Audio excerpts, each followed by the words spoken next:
Hello guys, আপনারা কেমন আছেন? আশা করি ভালোই আছেন। আজকে আমাদের মাংসর ফিস্টি হচ্ছে। এই যে আলুটা আমরা ভেজে নিচ্ছি। মাংস, এই যে আমাদের আদা বাটা, রসুন বাটা, পেঁয়াজ বাটা, এই যে টমেটো, তারপর সব পরপর কি কি দিচ্ছি আপনাদের দেখাবো। এই দেখুন, এই দেখুন আমার আলুটা ভাজা হয়ে গেছে। এইবার আমি একে একে করে নামিয়ে নিচ্ছি।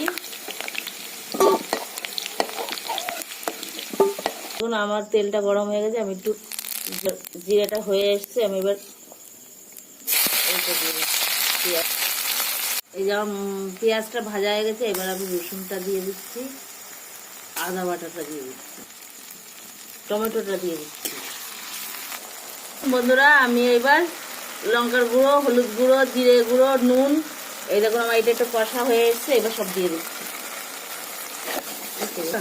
দেখুন বন্ধুরা, আমার মাংসটা এবার দিয়ে দেবো। দেখুন আমার মশলা থেকে তেলটা বেরিয়ে গেছে, এইবার আমি মাংসটা দিয়ে দিচ্ছি। আমার প্রায় কষা হয়ে এসছে, দেখুন কি সুন্দর কালার। আপনারা যদি খাবেন চলে আসবেন আমাদের বাড়ি, আমাদের এখানে ফিস্টি হয় দুদিন ছাড়াই। বন্ধুরা আমার হয়ে গেছে, আমি ভাজা আলুগুলো দিয়ে দিচ্ছি, দিয়ে জল দিয়ে দেবো। এই যে আমি জল দিয়ে দিচ্ছি এবার।